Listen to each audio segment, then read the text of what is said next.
আমাদেরকে প্রতারণা করেছে। সেদিন ওই কাপড় নিয়ে এসেছিলাম, বলেছিলাম হয় জাতীয়করণ না হয় মৃত্যুবরণ, কিন্তু দুঃখের বিষয় আমরা কিছুই পেলাম না। সেই সরকার আমাদেরকে প্রতারণা করে সেখান থেকে বিদায় দিয়েছিল। আজকে বন্ধুরা, এই শহীদ মিনারের পাদদেশে আমাদের নেতা দেলোয়ার হোসেন আজিজি সাহেব আমাদেরকে ডাক দিয়েছেন। উনি যে নেতৃত্ব দিয়েছেন, উনার কথায় আমরা রাজপথ ছাড়ব না। কাফনের কাপড় গায়ে লাগিয়ে এই জাতীয়করণের স্লোগান নিয়ে এসেছে।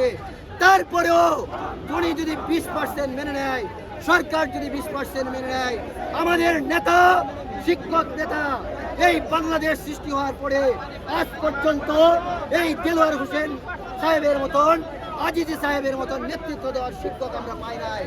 যাদেরকে পেয়েছি তাদেরকে ক্ষমতার লোভে, তারা বিভিন্ন মস্তদের লোভে আমাদের নেতৃত্ব দিয়েছে।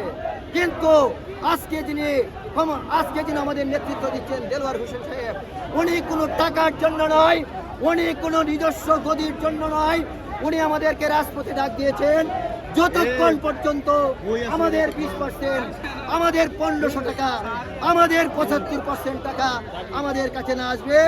আজকে সেই থালা নিয়ে এসেছে, আজকে